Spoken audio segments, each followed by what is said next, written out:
Tunde didn't always hate the sound of his name. There was a time it sounded like possibility. Mr. Tunde, welcome to the team. Ah. Tunde, sharp guy. Let Tunde handle it, his fast. Fresh job. New shirt. Too much perfume. He came to work 30 minutes early just to sit at his desk and arrange things that didn't really need arranging. He was the colleague who volunteered to help, smiled too quickly, and believed hard work would always be noticed. Then came the season of mistakes. It didn't start with something big. First, a wrong date in a report. Then a subtotal that didn't match the final total. Then an email he sent at 5:30 p.m. when the boss had needed it at 4 o'clock. None of these were crimes. But they came too close together. Like raindrops that start to feel like a storm when they keep hitting the same window. The first time, Mrs. Okoro called him in gently. Tunde, she said. You're a smart man. But smart is not enough here. We need careful. He nodded like a schoolboy, apologizing more than necessary. The second time, her tone was sharper. Tunde, what happened here? She pointed at the wrong total. Sorry, Ma. It was a mistake. That's the problem. Too many mistakes. Check your work. This is not secondary school. The third time, she didn't shout. She barely spoke. She just looked at him like a cracked phone screen. Disappointed, but not surprised. From that day, it was as if an invisible tag hung from his neck. The one who makes mistakes. Even when he did well, no one fully relaxed. Even good job sounded like, you tried, for you. That's when Tunde changed. Not out of rebellion, out of fear. He backspaced more than he typed. Double-checked every digit. Stayed back late, sometimes the last to leave, just to be sure that if he failed again, it wouldn't be because he didn't try. He thought, if I can just get it right enough times, they'll finally forget the old me. But people don't forget that quickly.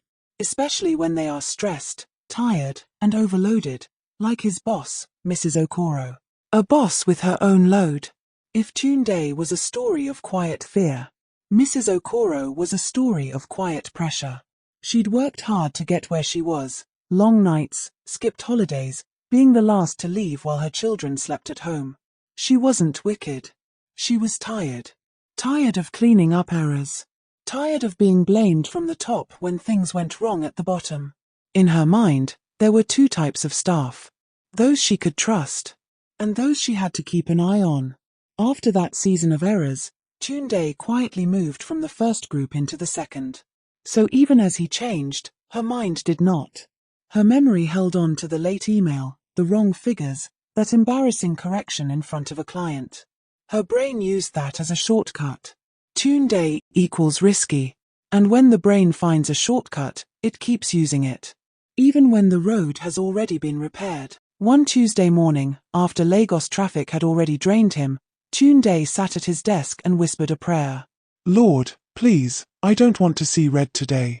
Let everything balance. He opened his spreadsheet. Numbers. Rows. Columns. The same screen that once felt like a battlefield now felt like an exam hall. He checked everything line by line. Totals, dates, client names. He printed the sheet, used a pen to recalculate some sections, then compared them to the screen. Everything matched. His chest loosened. He highlighted the final figures in green. Green for safe. Green for this time will be different. He clicked send. Across the office, in a slightly bigger room with a slightly bigger chair, Mrs. Okoro heard the soft ping of a new email. She saw his name. A small sigh escaped before she even realized it. She opened the mail with that mix of resignation and tension that comes from waiting for disaster. Her eyes ran through the numbers. She braced for that familiar jolt of see error. But as she checked line after line, nothing appeared. She frowned again, this time from confusion, not anger. She scrolled up. Scrolled down. Opened the attachment. Still correct. She checked once more, just in case the universe was joking. Still correct. Her shoulders relaxed. She leaned back and exhaled slowly. She murmured, this is good. For a moment, She thought of calling him, just to say, "Well done, Tunde."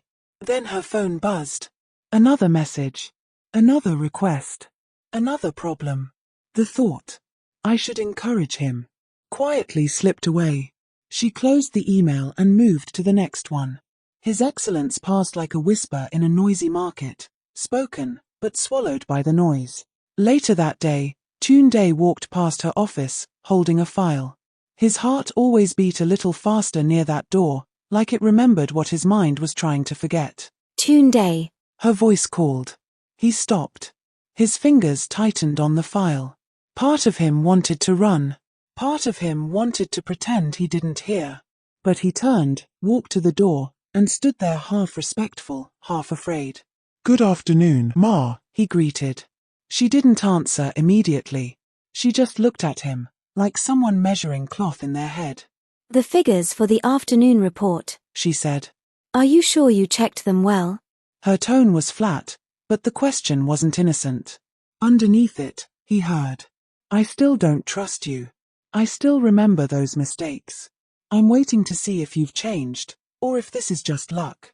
For a second, the old Tunde wanted to panic, over-explain, defend himself. But the new Tunde had done his homework. He had checked those numbers the way a traveler checks their passport before a flight. Yes, Ma. He said quietly. I checked thoroughly. Their eyes held for a moment too long. She searched for uncertainty. He searched for belief. Neither found what they wanted. Tunde, don't relax She added, as if protecting herself from hope. We cannot afford more errors. Yes, Ma. He stepped away. As he walked down the corridor, his heart still hurt that she saw him like a time bomb. But something inside had shifted. I know what I did. I know the work I put in. I cannot live my life begging people to believe I've changed. The quiet work nobody saw.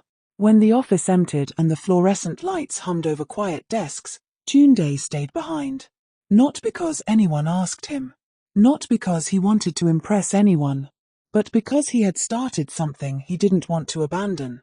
The project of rebuilding himself. On his desk was a notebook titled Progress Log. Inside were dates and small notes.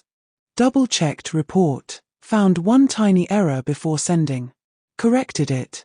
Watched a YouTube video on advanced Excel formulas. Saved work every 10 minutes. No more lost files. Arrived early. Prepared documents ahead. He no longer measured growth by compliments, but by how much more responsible he was today than yesterday. The security man passed. Oga Tunde. You still day? NA you go lock office today. He joked. Tunde laughed. Almost. I'm coming. On his way home, he watched the city lights and thought. If they never see it, will I still keep growing? The answer came quietly. Yes. Because I'm not doing this for them alone. A few days later, during a rare moment of calm, Mrs. Okoro sat alone in her office. She opened a folder of recent reports handled by Tunde. Her fingers moved there almost by instinct, somewhere between concern and curiosity. She clicked one report. Correct. Another. Correct. A third. Still correct. She checked formulas. Totals. References. She realized she hadn't actually looked properly in a while. Each time she'd seen his name, she only scanned for disaster. Finding none, she moved on, still carrying the old story in her head. Now, slowing down, she saw a pattern. The man she had stamped as risky had been quietly building a record of accuracy. A small discomfort rose in her chest. Have I been unfair? Has he been changing while I was holding on to an old picture of him? She wiped her face with her palm and leaned back. Stress had made her sharp. Deadlines had made her impatient. Past experience had made her suspicious. But none of that changed the truth. Tunde was no longer the man she thought she was managing. She didn't send a message. She didn't call him in. Not that day. Change is hard even for bosses. While she wrestled quietly with her realization, Tunde kept doing the one thing he could control. He kept getting better. He helped a junior colleague fix a complex formula. Organized a shared folder so everyone could find files easily. caught small mistakes in other people's work, not to shame them, but to protect the team. Junior staff would say, "Ah, thank you, bro." But the people with power didn't always notice. And when they did, they didn't always speak. That can crush a man if he lets it. Tunde made a quiet decision.